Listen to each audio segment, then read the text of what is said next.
حضور سیدنا شیخ عبد القادر جیلانی رحمۃ اللہ تعالی علیہ، آپ اللہ کے ایسے برگزیدہ بندے، ایسے ولی تھے کہ آپ کو اللہ رب العزت نے ولایت کا تاج اور ولایت کا جو صحرا تھا وہ ماں کے پیٹ ہی سے آپ کو عطا کر کے دنیا میں بھیجا۔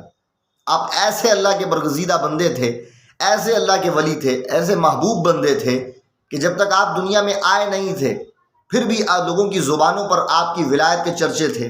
جب دنیا میں آ گئے پھر بھی لوگوں کی زبانوں پر آپ کی ولایت کے چرچے تھے، اور جب دنیا سے چلے گئے، پردہ فرما گئے، آپ کا وصال ہو گیا، تو اللہ نے آپ کی ولایت کا چرچا، آپ کے مقام و مرتبے کا چرچا لوگوں کی زبانوں پر جاری فرما دیا۔ آپ ایسی شخصیت تھے کہ جو مادر ذات ولی تھے، لیکن مادر ذات ولی ہونے کے باوجود، پیدائشی ولی ہونے کے باوجود بھی آپ نے کبھی ذکر و اذکار کو ترک نہیں کیا، اوراد اور وظائف کے اندر کبھی کمزوری نہیں کی، مجاہدے اور ریاضت کے اندر کبھی بھی کسی قسم کی کمزوری نہیں آئی، کبھی بھی کسی ذکر کو آپ نے ترک نہیں کیا۔ حتیٰ کہ جب آپ سے پوچھا گیا کہ حضور اپنے مجاہدے، اپنی ریاضت،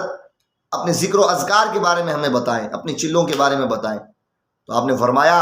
کہ اگر میں اپنے مجاہدے، اپنی ریاضت اور اپنے رازوں میں سے کوئی ایک راز بھی تم پر کھول دوں تو فرمایا تمہارے سینے میں جو دل ہے وہ راز سننے کے بعد، وہ مجاہدہ سننے کے بعد پانی ہو جائے گا۔ تم سننے کی طاقت نہیں رکھتے، تحمل نہیں رکھتے۔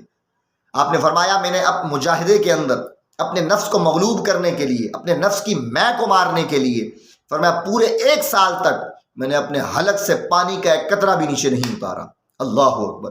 فرماتے ہیں جب دوسرا سال آیا تو میں سوائے پانی کے اپنی زندگی گزارنے کے لیے سوائے پانی کے کسی چیز کو استعمال نہیں کیا۔ اس طرح میں نے 2 سال گزار دیے۔ فرماتے ہیں جب تیسرا سال آیا، فرماتے ہیں میں نے پانی بھی چھوڑ دیا، ٹھوس غذائیں بھی چھوڑ دی، اور نفس کی میں کو مارنے کے لیے، نفس کو مغلوب کرنے کے لیے، فرماتے ہیں میں نے جنگلوں کا رخ کیا، جنگلوں کا سفر کیا، بیابان میں سفر کیا، اور درخت کے پتے کھا کر، گھاس کھا کر اپنی سانس کی ڈوری کو جاری رکھتا تھا، اپنی زندگی کو جاری رکھتا تھا۔ فرماتے ہیں جب 3 سال گزر گئے، چوتھا سال آیا تو میں نے اللہ سے عرض کی کہ مولا اب تیرا عبد القادر نہیں کھائے گا، اب تیرا عبد القادر نہیں پیے گا، جس وقت تک مولا تو خود عبد القادر کو کھانے اور پینے کا حکم صادر نہ فرما دے۔ تو حکم فرمائے گا تب عبد القادر پیے گا، تو حکم فرمائے گا تب عبد القادر کھائے گا۔ آپ فرماتے ہیں کہ 3 دن، کئی بار 4 دن کا عرصہ جب گزر جاتا، بھوک اور پیاس کی ایسی شدت ہوتی کہ ذکر و فکر تو دور کی بات ہے، جان بھی نکلنے کا خدشہ ہو جاتا، اور لگتا کہ ابھی جان نکل گئی، ابھی روح پرواز کر گئی۔ فرماتے ہیں جب میری استقامت اور ثابت قدمی کو اور میرے صبر کو اللہ رب العزت دیکھتا تو اللہ کھانا نازل فرماتا، پانی نازل فرماتا، اور حکم فرماتا ہے عبد القادر تیرا رب تجھے حکم فرماتا ہے، جو حق تیرے رب کا تجھ پر ہے اس حق کا واسطہ دے کر تجھے حکم فرماتا ہوں عبد القادر کھا بھی اور پی بھی۔ اللہ اکبر۔ کھا بھی اور پی بھی۔ فرماتے تب جا کے عبد القادر میں غوث اعظم جو ہے کھانا کھاتا تھا، پیتا تھا۔ اسی بارے میں امام عشق و محبت اعلی حضرت علی رحمہ فرماتے ہیں قسمیں دے دے کے کھلاتا ہے پلاتا ہے تجھے پیارا اللہ تیرا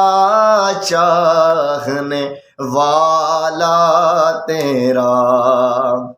کہ وہ اور ہیں جو ہوتے ہیں کعبے پہ نثار، وہ اور ہیں جو ہوتے ہیں کعبے پہ نثار، شمع ایک تو ہے کہ پروانہ ہے کعبہ تیرا، شمع ایک تو ہے کہ پروانہ ہے کعبہ تیرا۔